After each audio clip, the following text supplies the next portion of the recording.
Shalom, salam damai. Kita sambung dengan 1 Korintus bab 6 dengan judul perikop nasihat terhadap percabulan. Segala sesuatu halal bagiku, tetapi bukan semuanya berguna. Segala sesuatu halal bagiku, tetapi aku tidak membiarkan diriku diperhamba oleh suatu apapun. Makanan adalah untuk perut dan perut untuk makanan, tetapi kedua-duanya akan dibinasakan Allah. Tetapi tubuh bukanlah untuk percabulan, melainkan untuk Tuhan, dan Tuhan untuk tubuh. Allah yang membangkitkan Tuhan akan membangkitkan kita juga oleh kuasa-Nya. Tidak tahukah kamu bahwa tubuhmu adalah anggota Kristus? Akan kuambilkah anggota Kristus untuk menyerahkannya kepada percabulan? Sekali-kali tidak. Atau tidak tahukah kamu bahwa siapa yang mengikatkan dirinya pada perempuan cabul menjadi satu tubuh dengan dia?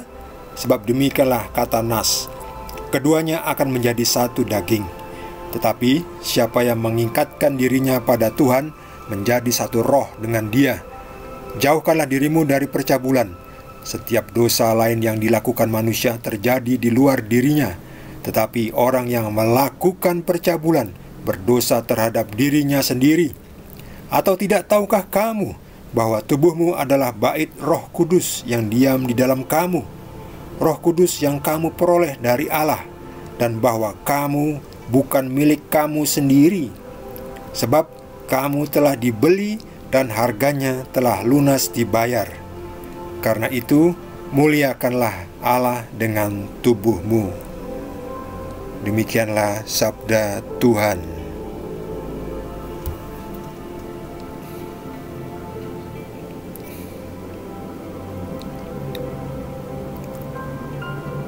Ini menarik. Lihat ini. Segala sesuatu halal bagiku. Segala sesuatu halal, tetapi aku tidak membiarkan aku diperhamba oleh suatu apapun.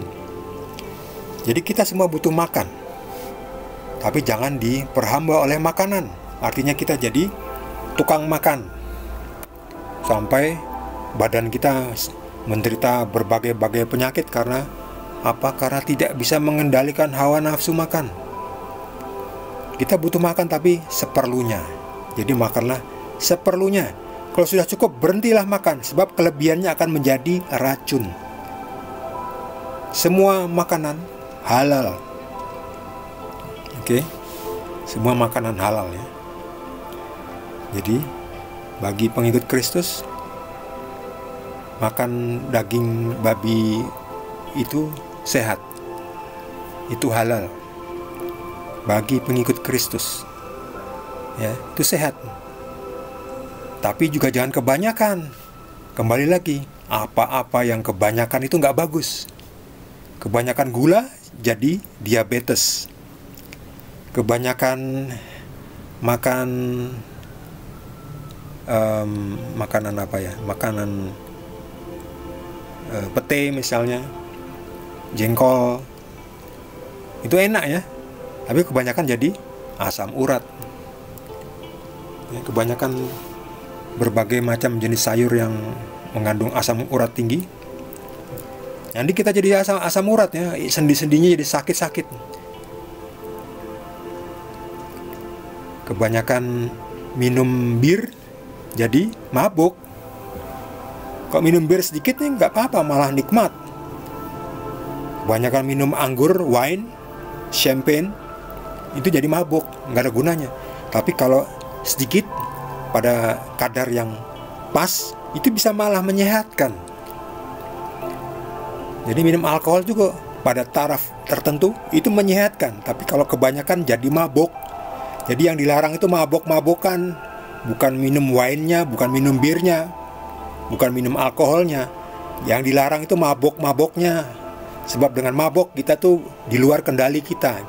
Kita tidak punya kendali atas diri kita. Kita nggak bisa buat keputusan yang baik. Apalagi harus nyetir mobil, nyetir kendaraan. Bahaya itu, bisa nabrak. Karena kita dalam keadaan mabok. Jadi yang salah tuh mabok-maboknya, bukan minumannya. Yang salah tuh nafsu kita. Kita dikuasai oleh nafsu. Itu yang salah. Jadi boleh minum bir, minum wine, champagne, asal kita yang mengendalikan. Jangan kebanyakan. Semua yang kebanyakan itu tidak bagus. Nah, kita butuh semua nutrisi, tapi kebanyakan nutrisi jadi racun. Sebab tubuh punya kapasitas maksimal ya. Kalau racunnya sedikit itu, liver itu akan menyaring, membersihkan. Tapi kalau sudah overdosis, kelebihan batas, jadi sakit penyakit, liver jadi rusak. Ya, seperti mesin pun ya. Mesin kalau kebanyakan olinya kebanyakan malah jalannya berat ya. Kalau nggak pernah diganti oli jadi rusak juga ya. Harus diganti olinya secara rutin. Harus dipanaskan dulu. Harus diistirahatkan ya. Kalau nggak cepat aus, rusak. Pokoknya apa-apa yang kelebihan itu, apa-apa yang kebanyakan tuh nggak bagus.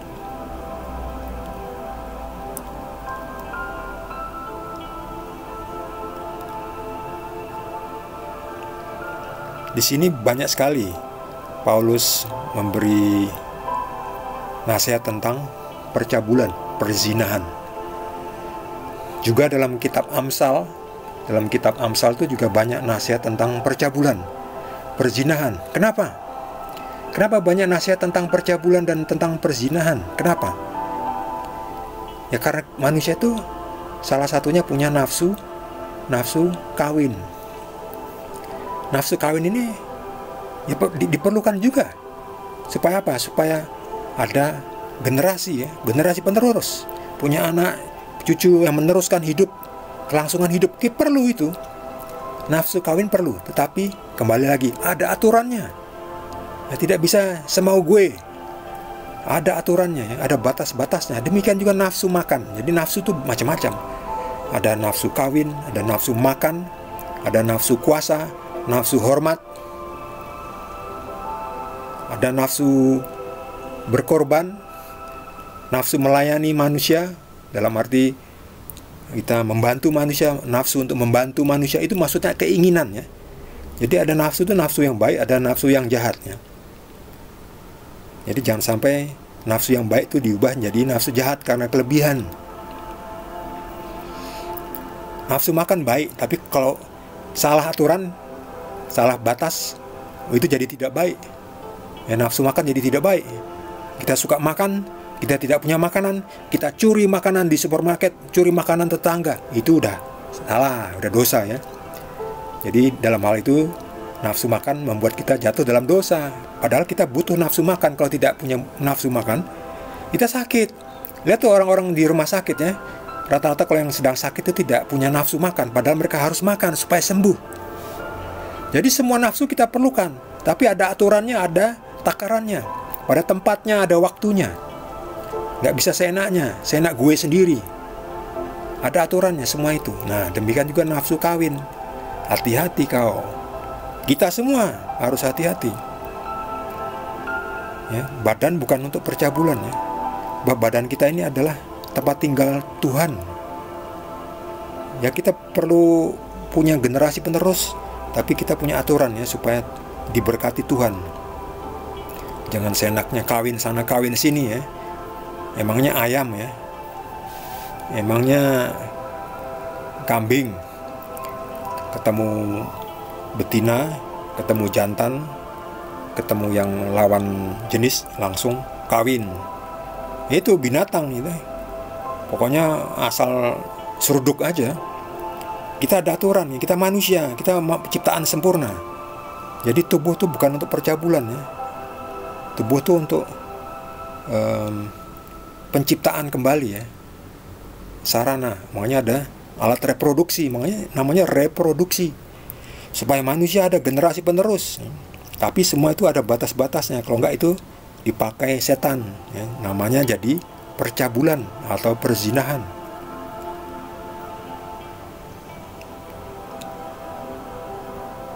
Lihat ini ya.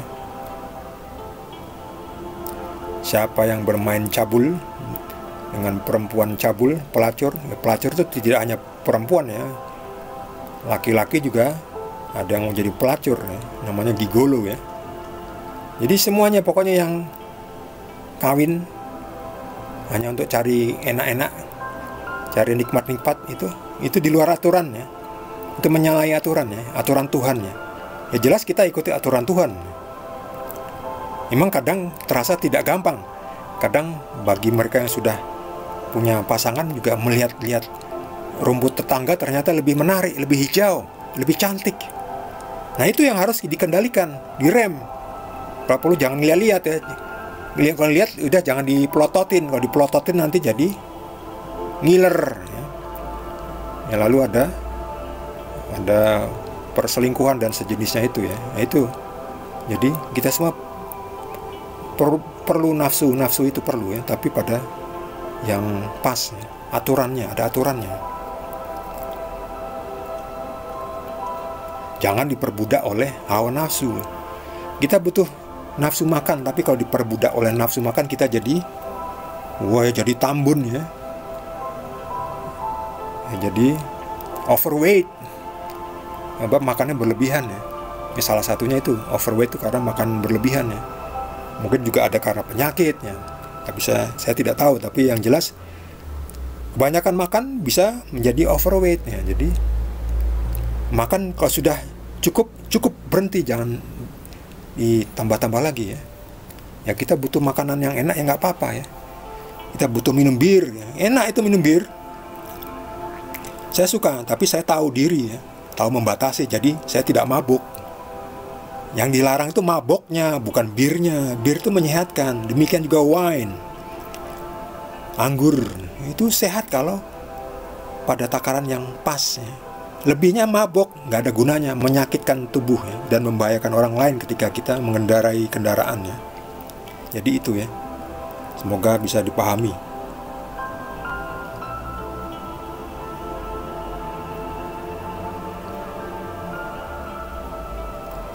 Bagi saudara yang mendapatkan tambahan pencerahan dari Tuhan Yesus, boleh juga berbagi dengan kita.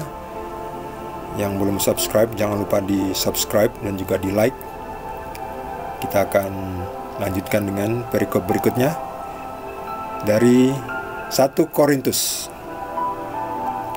Terima kasih. Tuhan Yesus berkati kita semua.